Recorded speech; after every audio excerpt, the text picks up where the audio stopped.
Chapter 11, Glowing Truth. After the day with the Williams family, Craig and his family left their grandparents. They were more than happy to see Craig enjoying his time rather than how he acted this morning, as if he appreciated the value of Stephen himself. Unfortunately, that's far from the truth. Stephen parted ways with the family as he headed straight back to his apartment to pack up.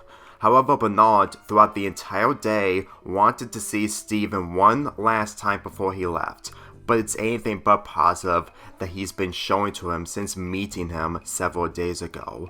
Right when he got home, he texted Alexis to meet him in the front yard to pick her up. Upon doing so, he also took Craig along to where Stephen is staying, which is in a different apartment to where she lives.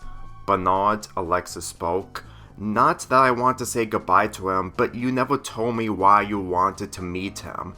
It's hard to believe, but my brother Craig turned into a happy person, even though he wasn't like that this morning, Bernard answered.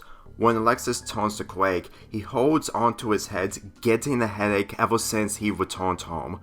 I don't even remember how I got happy at first, Craig retorted. I still have something in my ear. I wish he was crazy since Stephen got here, but since he couldn't communicate with me all day, it had something to do with Stephen. Stephen wouldn't do something bad to your brother, Alexis replied. That is, if my brother wasn't shaking with him from behind. If you were there today, you would know how empty it was before it happened. All that Alexis remembered of Craig over the past couple of days is the incident at the restaurant yesterday. Her brother told her everything other than the reason why Craig did it, since he didn't understand until today. Well, we can agree what happened yesterday wasn't Stephen's fault, Alexis replied. Yes, but what happened today had something to do with him that made Craig different. As he looked through the indoor car mirror, Craig looked straight at him. All I can tell you is that last night, he wanted it to keep it a secret from everyone, including you. Well, tonight, we're gonna find out since he showed it to you.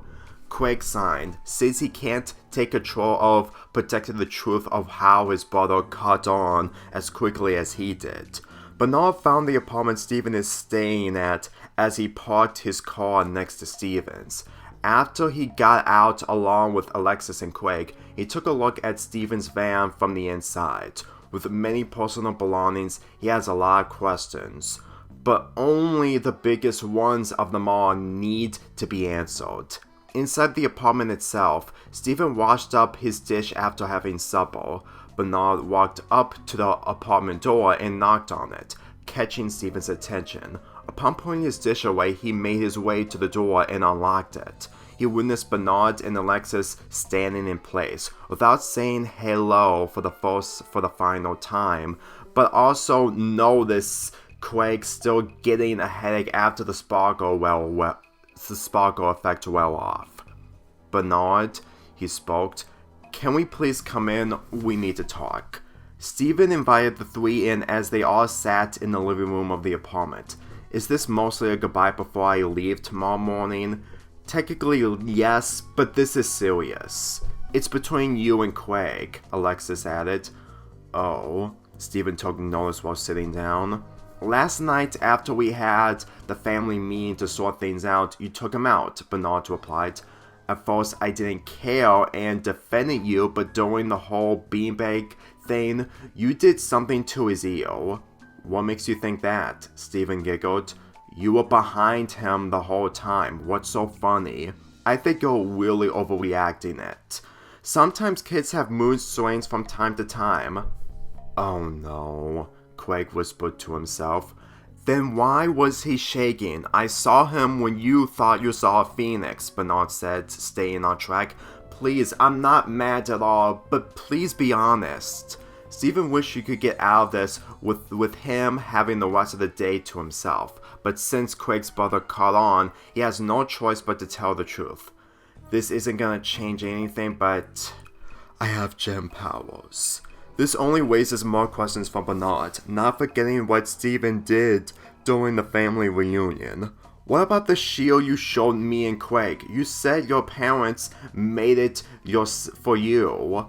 I'm not the only one with powers. You seriously expect me to believe that? Bernard reacted. I'm sorry, but sparkles from your shield? I'm starting to not buy on the idea that your parents made it if it had all those accessories. Not having powers like you do. No offense, but I actually agree with him, Alexis added. This caused Steven to become worried, knowing how catched on Bernard is. I know my brother more than you, not a lot, but still.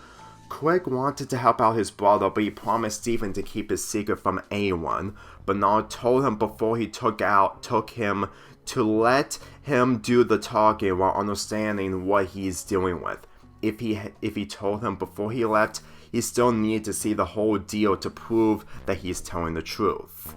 If your shield can sparkle with gem powers, does that explain why it was shrinked? All that Steven did is not it. So it only appears when he activated of his own will. Craig answered, to which Bernard turned to. I'm not lying. Yes, I activate my shield, Steven confessed. So you're a magician, Alexis added. Yes, but it's not like what you're thinking about. If you're not really a magician, why do you take magic lessons? Bernard replied.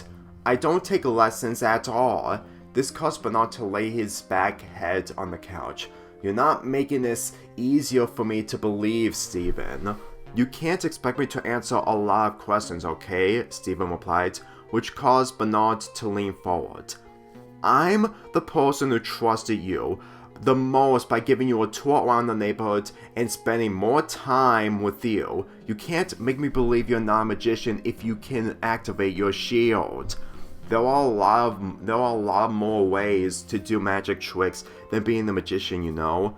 Then what do you do for a living other than traveling?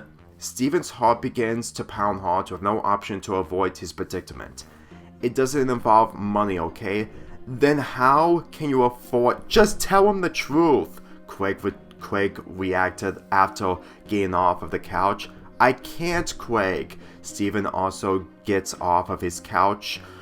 Steven, you can't hide this from me. You did something to my brother and I want to know that as much as yourself. Bernard's getting up. Bernard, Alexis peeked up, also getting up. Alexis, I got this. Okay, I inserted my saliva from my finger to his ear, he pointed at Craig. Your saliva? I'm not a tester of science, but I wasn't trying to hurt him mentally. You gave him a headache. Bernard walked up to him. Side effect or not, you told me you only went to the doctor once. He then looked at Steven's body. His brother's been suspicious. What's underneath your shirt? He almost grabbed his shirt only for Steven to move out of the way. Steven! Please, boundaries may have nothing to do with this, but I'm not leaving until you show me what's under there. Steven continued to use more breath, which Bernard is catching on to. You're not saying an example of how you acted 2 days ago.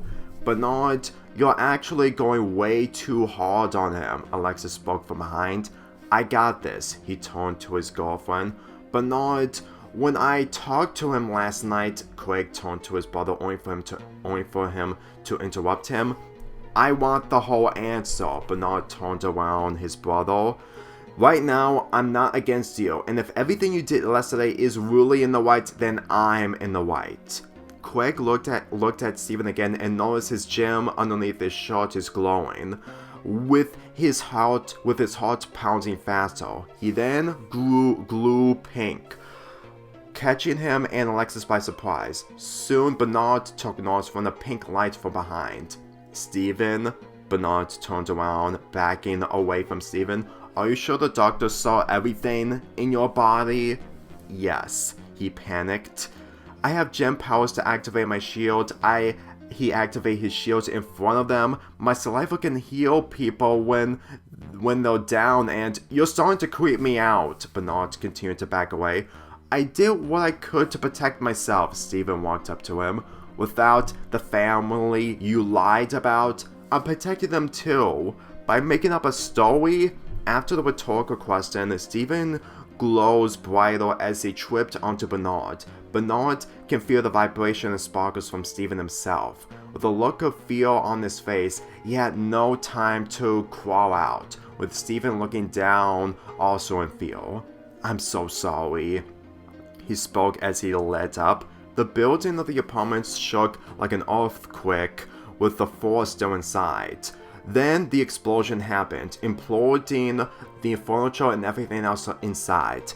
As Alexis took cover, Craig covered his ears while watching everything around him collapse on itself. He knew Steven had powers last night, but he didn't know he didn't have full control all the time. With the explosion all done, Craig let go of his ears while witnessing Steven's apartment torn down to practically nothing. But what catches his attention is his brother with his hair, glasses, and clothes ruined. After Steven glowed down, he got back up while witnessing Bernard, who is still shaking with Alexis, gain back up. Steven sighed, knowing he can't hide anything anymore, as he lifted the end of his shirt, showing Bernard and Alexis his gem. When Bernard slowly got up, he slowly headed close to Steven's gem. He didn't want to touch it in case something bad could happen, but he finally saw the whole deal in his eyes. "Bernard," Steven spoke. "I didn't mean to." He stopped himself, noticing Bernard rushing out of the apartment. "Bernard!" He didn't respond back as he rushed back into the car, inserted his key, and drove away as fast as possible. Just after Steven and the others got out of the apartment, even without picking up Alexis and Craig, he made up for his mistake of going against and disbelieving his brother while making Steven his friend. Alexis had no words to describe what she experienced and Steven as a person now. "I'll take you home, Craig," she reacted as she grabbed his arm. "Alexis," Craig took notes, "forget about him. Let him leave tomorrow." Without a chance to talk to Steven one last time, Alexis pulled him away from him, leaving Steven all alone. Steven felt broken after the explosion he caused. He can tell it wasn't Craig who convinced his brother to come over, but all he wanted was to end on good terms with him before it's too late. He sat on the porch with the clouds from above, sprinkling a bit, but he didn't care. In fact, the moment he saw Craig in the distance who looked back at him disappearing from the objects, he made him realize his closure with him is wrong. He wanted to leave first thing tomorrow, but now, with a broken apartment, he can't get some sleep until, unlike last night, just like Craig, who didn't.